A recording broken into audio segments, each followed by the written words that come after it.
Hello, this is Memphis Communiversity. Today we are practicing an AP Calculus first month's question. It is differential equations, and we are at difficulty number 7, so we are getting up there in terms of difficulty. This is AB level though. Basically, we go from difficulty 1 through 10, and we slowly improve and get better as we do harder questions. This is difficulty 7, so it is up there in terms of difficulty. This free response question is written by myself, but it is based off an old AP exam free response question, and it is the notorious potato free response question that was asked a few years ago. But as we do this question, even if the wording is slightly difficult, I'm hoping to show you that this free response question is still pretty similar to the differential equation free response questions that came before this video, difficulty 1 through 6. For example, the separate and integrate step will be the most important step. As we do these free response questions, we're going to have tan lines like normal. We're going to have second derivatives.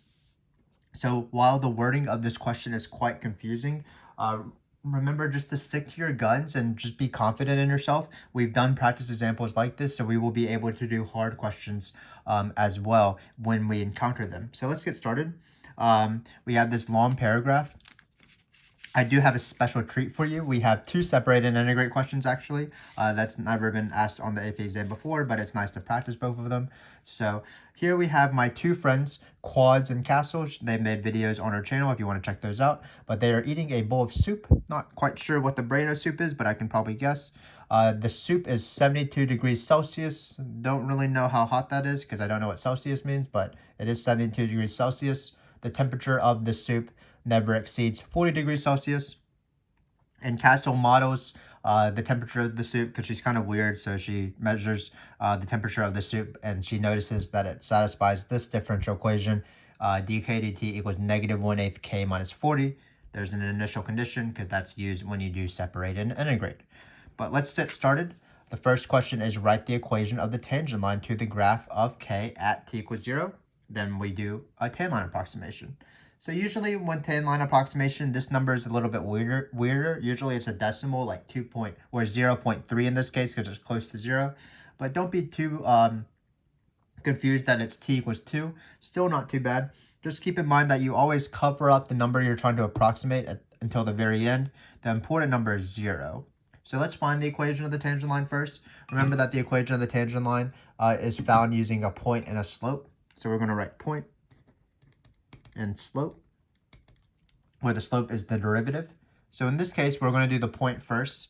So keep in mind for the point, what the coordinates of the point are. It's very important that you know that the point is not going to be 2 comma something because 2 is the approximation one.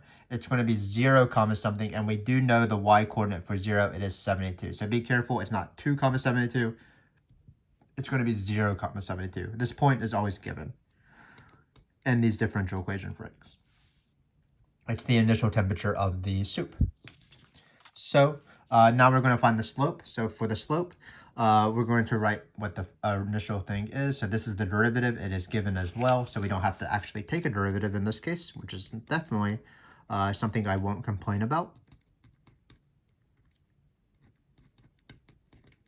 But we do have to plug in this point into the slope. And this is, again, another pitfall that you might fall into. So let's look at this. Notice that in this equation right here, the variable is k, but in the point, this is t comma k, set 0 comma 72. So you don't want to plug in, even though we're finding the slope at t equals 0, to plug in t equals 0, we don't want to plug in 0. We actually want to plug in the k. So we're going to plug in 72 actually. So when I write, we're plugging in 0. There's no t's in this equation, so we need to plug in a k value instead. But at t equals 0, the k value is 72. So we're going to get -1/8 times 72 minus 40. That's just going to be 32.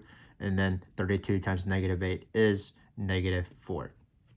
So now we have the equation of the tangent line because we can just write this in point slope form using this point and this slope. So let's do that right now. So remember that it's always y minus the y coordinate equals the slope. And then technically it's t's and not x's in this case, so I'm going to write t minus 0. You could write k minus 72 as well if you would want. But in this case, this is the equation of the tangent line. And now finally, we're going to stop avoiding this number 2, and we're going to plug into it right now. So we're going to get y minus 72. You only plug in the weird number or the number you're approximating at once you have the equation of the tangent line. Because it says use the equation of the tangent line, you needed the equation of the tangent line first. So we're going to plug in 2 here, and then we're going to solve for y. Negative 4 times 2 is negative 8. When you bring the 72 over, that'll be 72 minus 8. So in this case, it is 64 degrees Celsius. So this is the approximation of the temperature of the soup at t equals 2 at 2 minutes. Great. So again, not too bad. There were a few small things that we just had to be aware of. First off, the important time is not the approximation, it's the initial, so it's t equals 0 in this case.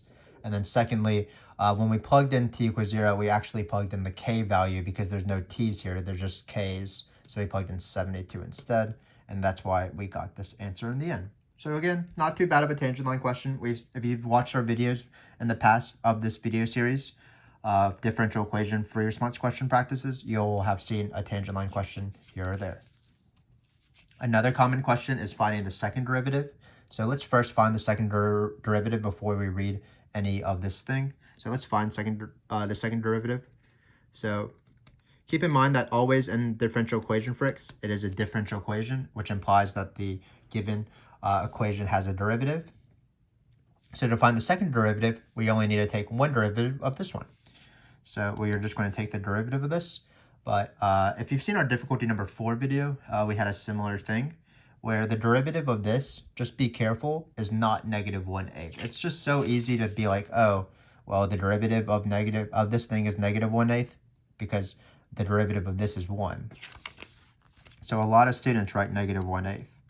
But unfortunately, that's not right because k is the dependent variable in this case. It is acting as the role of y. T is acting as the role of x. So whenever you're taking a derivative of something that has the dependent variable, you need to employ an implicit differentiation. The most common example would be the derivative of y squared wouldn't just be 2y, it's 2y times y prime. So in this case, the derivative of this guy right here isn't just negative 1/8 because the derivative of k minus 4 is dk dt, the derivative. So again, that's just a very easy thing to mess up, just thinking that the derivative is negative 1/8, but you do have to employ implicit differentiation. Just so be on the lookout for that. Often that appears on these differential equation free response questions. So we can though go one step further and express dk dt in terms of either k's or t's because we have a formula for that. So all I'm going to do is I'm going to replace the dk dt with that formula. So it's going to be negative 1/8 times negative 1/8. What is it? K minus 40. Again, all I did was replace dk dt with the initial. Then I'm going to simplify this to be 1 over 64.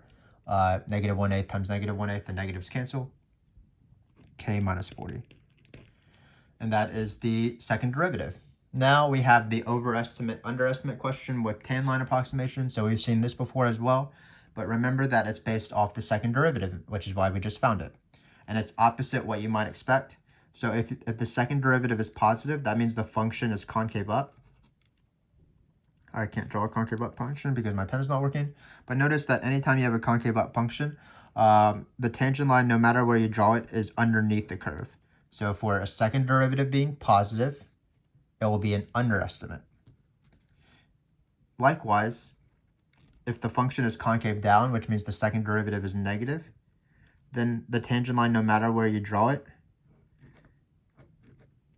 will always be over. So second derivative being negative is over. So it's different than you might expect instinctively. Positive second derivative means it's an underestimate. So positive goes with under, negative goes with over, and that's based off concavity. So in this case, we want to determine whether this thing will be positive or negative, but we have this fact that Castro is making sure that the soup never exceeds 40 degrees Celsius. So, or always exceeds 40 degrees Celsius. This should be, sorry, this is not right. It should say the temperature for all temperatures exceed 40 degrees Celsius because at first it's 72, so it's always going to be above 40. So hopefully that didn't confuse you too much. I copied it too quickly. So the temperature is always going to be above 40, so this is always going to be positive. So hopefully your questions will be better written on the AP exam. But again, if the second derivative is positive, we are in this case right here where the function is concave up. And if the function is concave up, that means the tangent line is underestimate.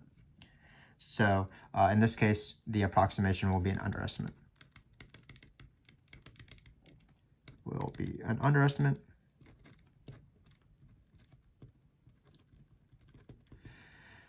Because the second derivative is positive. And this is one of the common overestimate, underestimate questions. The other one is in Riemann sums where you do increasing, decreasing, left and right.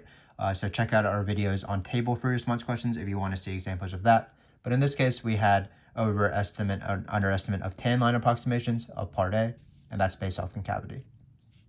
So just to review these two questions, they're not too bad. They're sort of small portions of the actual free response question because separate and integrate takes up the bulk of it. They're not too bad, but you just need to be careful with small little traps like plugging in the k value instead of the t value because there's a k, and also taking the derivative of k's versus t's, where derivatives of k's require implicit differentiation. So the derivative of k minus 40 would be dk dt. If it was t minus 40, the derivative would just be 1. The derivative of k minus 40 is 1 times k prime, or dk dt. But you didn't sign up for this question because of these two things. You didn't buy the ticket for the show. Really, the main attraction, of course, is separate and integrate. So let's do separate and integrate. Let's practice. So let's first off discuss a little bit about separate and integrate. There's two cases. One is the ln case and one is the non-ln case, and we're going to actually have examples of both. So first off, what you want to do is separate your variables. That's why it's called separation of variables or separable equations. So what you want to do is you always want to take whatever your variable is, your y variable, in this case k, to the left side, and then anything that has x's or t's to the right side. One small thing is you don't want to distribute this negative 1/8 because then things will be kind of weird and you don't want to have 1/8 everywhere in the question. So all I'm going to do here is I'm going to divide by k minus 40. So this is my separate step. It's going to be dk over k minus 40. And then on the other side, I'm going to bring the dt over. So it's going to be negative 1/8 dt. Another thing is that usually when you have a constant, just keep it on the x side or the t side. It's just easier on that case. We don't want to introduce it into crazier fractions. So we're going to take this integral. This integral is so easy that it's hard. But the integral of 5 dx is just 5x. So the integral of negative 1/8 is negative 1/8 t. We're going to be very careful and we're going to remember the plus c because that's very important. The constant of integration is basically just half the question. Then we have this integral right here. This integral is going to be ln because it's a fraction where the denominator is of a linear term. It's to the 1. Not every single fraction is ln, but in this case it is. In the next example, we'll have a fraction that's not ln, so be on the lookout for that. So in this case, it is ln. So this is the ln case in separate and integrate. It happens around 50% of the time when you have an ln on the dependent variable side. We have done several examples of this, for example, in videos, difficulty number 3, I believe, and difficulty number 4. We also have separate and integrate videos that go over this concept more in depth. But let me just remind you what happens. Basically, you'll have something where ln of, for example, some function with k, so I'm going to write f of k. In this case, it's k minus 40. It's going to equal to some function of t's. I didn't write the t down. Negative 1/8 t plus c.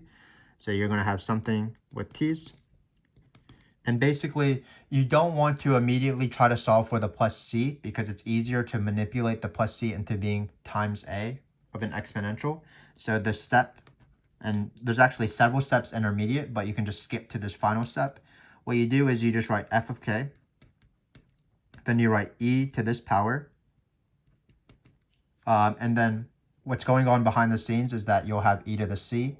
But you can split up e to the c, and you can just write it as another constant that's multiplied just to simplify things. So you'll just write a. So this is the format. ln of something equals something plus c, then it's whatever was in the ln is on the isolated on the left side. And then the right side is always a, the plus c becomes times a, e to whatever that function is. So in this case, when we apply this step, it's going to be k minus 40 equals a e to the negative 1/8 t. Again, this might be confusing, so I would encourage you to watch our videos on this concept that we have on our channel. Difficulty number 3 and 4 are good practice of this as well.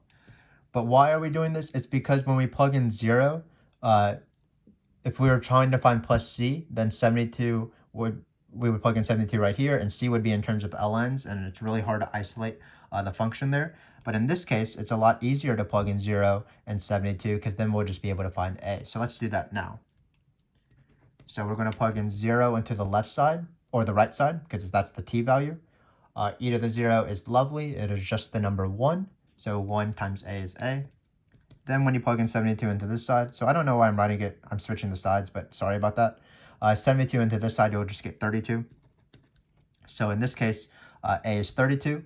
And no matter if you found a plus c or an a, but here we forgot about the plus c, whenever you find the constant of integration, you want to replace that constant immediately into the function, which is why you found it. So in this case, we're going to write 32 e to the negative 1/8 t. And then we are going to try to isolate k, but that just requires to add 40 to each side. So we're going to get 40 plus 32 e to the negative 1/8 t. And if you want to find the temperature of the soup at any time, you just plug in values for t. So this is how you do separation of variables, separation of with the ln case. Even if it's harder, even if it had this weird negative 1/8, which had the antiderivative negative 1/8 t, it's the same thing every time. When you have the ln step, what you do is you raise both sides as powers of e. These cancel, so you're left only with the thing in the absolute value. And then you have e to whatever that function was. You no longer have an e to the plus c because it becomes an a. And again, just practice as much as possible and you'll be able to do this. A lot of my students get confused when I first introduce this concept, but after doing 2 to 3 examples, they're very fast to changing this to an a, and then they're able to solve the equation fairly easily. So this has been an example of separate and integrate with the ln case.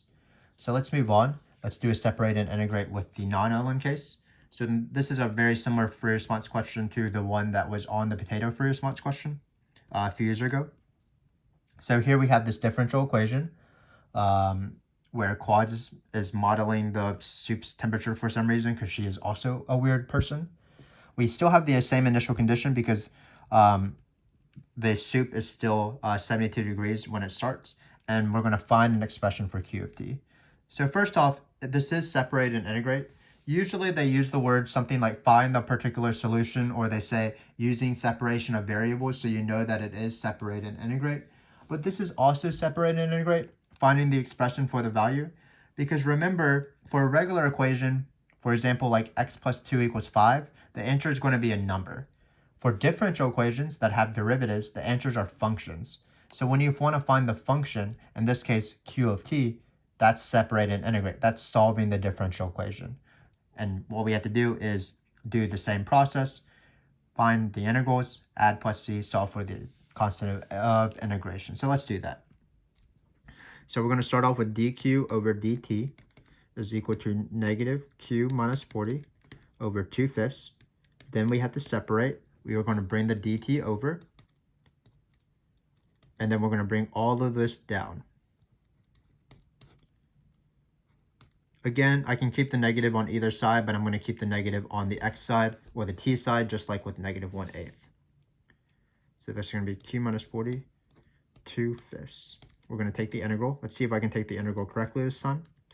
The integral of negative dt, so easy that it's hard, is like this. The integral of negative 1/8 is negative 1/8 t. So in this case, it will be negative t.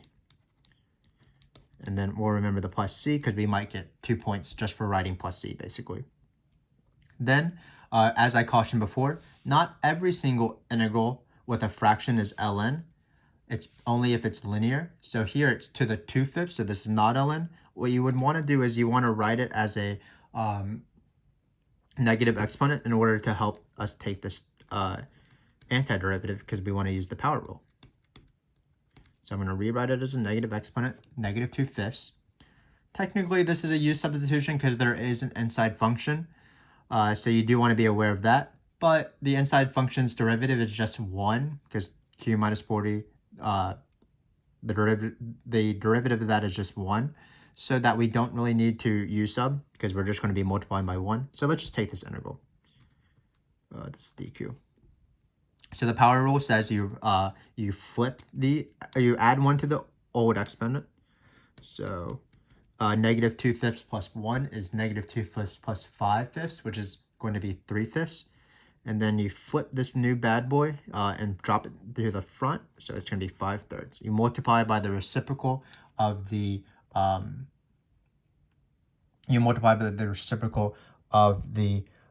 old exponent. Or the new exponent, sorry. So this is the equation. Notice that in this case, we don't have a ln case. So this is just the normal non-ln case, which happens again around 50% of the time. And what you do is you just plug in this point immediately into the function to solve for the plus c. You don't have to go through this step of changing the plus c to an a. We're just going to go for the plus c immediately when we don't have ln's. This should, of course, be a 40.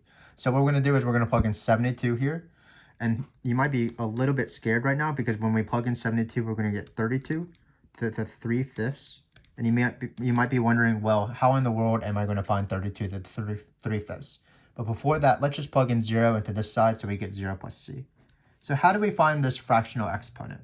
Well, anytime you have a fractional exponent, and unfortunately you don't have a calculator, what you want to do is you want to always do the denominator, take a root first, and then raise it to an exponent. So for example, the common example that I give my students is 9 to the 3/2. What you're doing is you're doing 9 to the 1/2, and then you're cubing it. So 9 to the 1/2, that's the square root of 9, that's 3, so it's 3 cubed, which is 27. So we're going to apply the same strategy here. 32 to the 3/5. We're going to first find the 1/5 of that, the fifth root, I guess, of 32.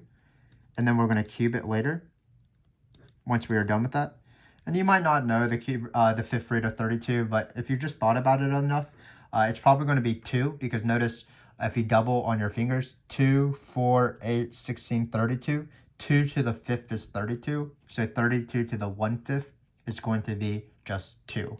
So we're left with 5/3 times 2 cubed, which is equal to 8, of course. So 8 times 5 is 40, so we have 40/3. And this is what c is. Let's plug in our c into the initial. Right when we found the a, we plugged in a. Right when we find the plus c, we plug in plus c. So we're going to get 5/3 q minus 40 3/5 equals negative t plus 40/3. And then we are going to isolate q. First thing we should do is probably multiply everything by 3/5, which will be pretty nice, actually. This question has been pretty nasty in terms of our integrals, but when we multiply by 3/5, this is going to be negative 3/5 t. When we multiply 3/5 by this, the 3's will cancel, and the 40 and the 5 will cancel, if you can imagine that. So we're just going to get plus 8. And then to isolate this, we're going to raise both sides to the 5/3, strange operation, and then we're going to add 40 at the end. So it's going to be 40 plus all of this to the 5/3. So again, this was a very intimidating sounding free response question. People did not do incredibly well on this free response question, but in my opinion, it wasn't based off ability, but it was just based off experience in terms of doing these differential equation fricks. If you're very comfortable with separating and integrating and doing tan lines and doing second derivatives and things like that, and you only gain that comfort as you do more practice, then even when the question is worded weirdly, even if the question has some sort of weird integrals, you still have a general idea of what to do because you've done it before, basically. So, for example, equation of the tangent line approximation. Let's find the point, which is always given. Find the slope, which is always given as well. So all you do is you plug in the point in the correct way. then you plug in your weird number at the end. Same thing with second derivatives. Hopefully by the time you practice enough of these questions, you'll just be aware of it's a common mistake that you need to not forget implicit differentiation as you take the second derivative. So you remember that, take the second derivative carefully, and you do overestimate, underestimate based off concavity. Same things with the separate and integrate questions. These are the big questions. Do you know how to go from the ln step to the a way when you do plus c to a? Do you know how to carefully separate and integrate? Don't try to sort of distribute this negative 1/8 or something like that. Same thing with even if it's not ln, just carefully separate and integrate things that are complex just patiently, and you'll be able to do it. I believe in all of you. And then solve for your plus c if necessary. So that's what I would leave you with. Just keep doing these questions. This is probably going to be the last solely AB question in our playlist. Difficulty number 8, I believe, will be things that require BC knowledge, like Euler's method and logistic growth. But if you're an AB, you can definitely check that out if it suits your fancy. We were able to answer this question about my two friends eating the soup. Hopefully this all made sense, and we saw that even in the most notorious free response questions that have been given in the past few years, including the potato frick, which this free response question is based off of, it is still doable, it is still approachable if we are able to practice enough and know sort of the general idea of what to do in each case. Because once you start applying those general methods, you'll find that you'll be good to go.